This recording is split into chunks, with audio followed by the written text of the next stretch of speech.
आप देख रहे हैं न्यूज लीडर्स, सच है तो खबर है।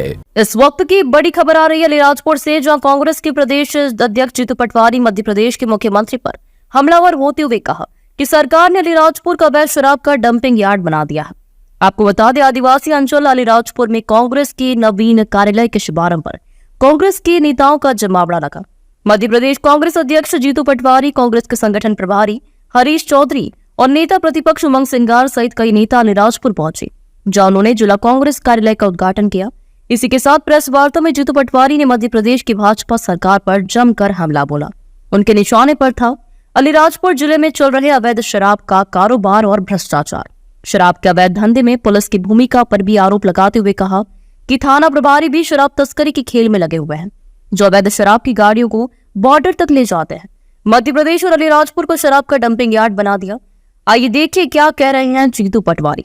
अलीराजपुर से संजय वाणी की रिपोर्ट। यहाँ बची नहीं। मध्य प्रदेश में मोहन यादव जी का लगभग 1.25 साल का जो कार्यकाल है, ये काले अध्याय की एक तरह से बड़ी इमारत है।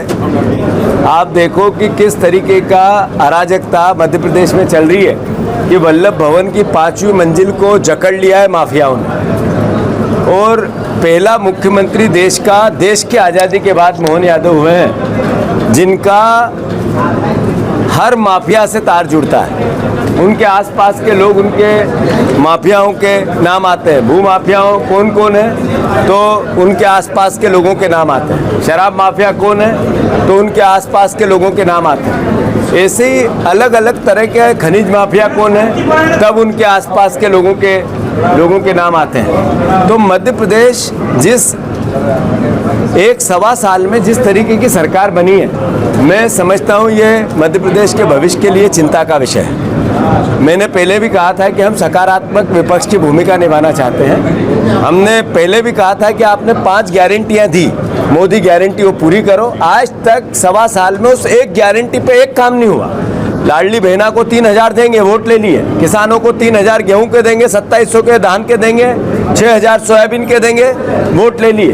4500 गैस सिलेंडर देंगे, गरीबों से वोट ले लिए। अलग अलग वादा करके अलग अलग वर्ग के लोगों से एक तरह से आंखों में मिर्ची झोंक दी और एक मोदी गारंटी पूरी नहीं कर रहे। पलटा विपरीत। मैं सारे पत्रकार बंधुओं से आग्रह करता हूं, मैं आप सबको चुनौती देता हूं, एक विभाग अलीराजपुर में ऐसा मिले जो बिना पैसे से काम करता हो। एक थाना ऐसे मिले, यहाँ के टीआई का काम क्या बचा?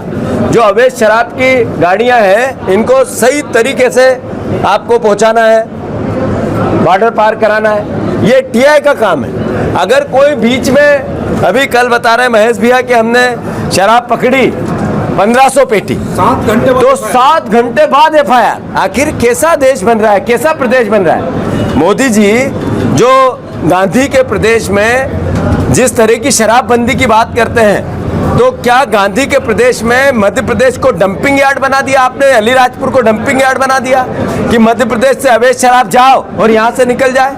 अरे कैसी हालात है। अभी दैनिक भास्कर के अखबार में रूट बताया गया अवैध शराब के सारे कॉरिडोर। ये ऐसा इससे पहले कभी किसी प्रदेश में हुआ था क्या?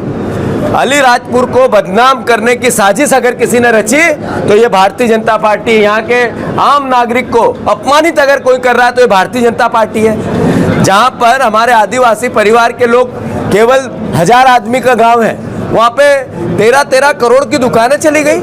आखिर किस तरह का प्रदेश बन रहा है, और वो भी केवल बॉर्डर के पास में। तो मैं मानता हूँ मध्य प्रदेश पूरा जागे, और ये सरकार सिर्फ अवैध धंधों की सरकार है। ये सरकार सिर्फ हमारे बच्चों को नशे युक्त करने की सरकार का काम कर रही है। न रोजगार है, न किसानों के किसी प्रकार की सहायता है, न सुरक्षा है। बहनों के आए दिन अलीराजपुर में सबसे गरीब जिला है। अगर 25 साल से यह सरकार है बीजेपी की, और फिर भी अलीराजपुर देश का सबसे गरीब जिला है, तो आखिर ये पाप किसका है? ये बीजेपी का पाप है। अगर हमारे झाबुआ में, अलीराजपुर में, धार में आदिवासी अंचल से 2 लाख बहनें गायब हो गई पिछले 6 साल में, 2 लाख बहनें, ये विधानसभा के उत्तर का है। तो ये बहनें गई कहाँ? और ये बहनें गायब हुई तो इसका दोषी कौन है? और इसके लिए सरकार कर क्या रही है? ये गृह मंत्रालय क्या सो रहा है क्या शराब पी के? ये सवाल आज मध्य प्रदेश की जनता के बीच में है। मैंने जैसा कहा कि आने वाले समय में हम अलीराजपुर से लेके रतलाम और मंदसौर तक ये अवैध शराब के खिलाफ अभियान चलाएंगे। और ये अभियान सिर्फ ऐसे ही नहीं चलाएंगे, फिजिकली सारे नेता हमारे यहाँ उपस्थित होकर इस जनता को के सामने मध्य प्रदेश की असली तस्वीर करप्शन की और नशे की और भ्रष्टाचार की हम लेके जाएंगे।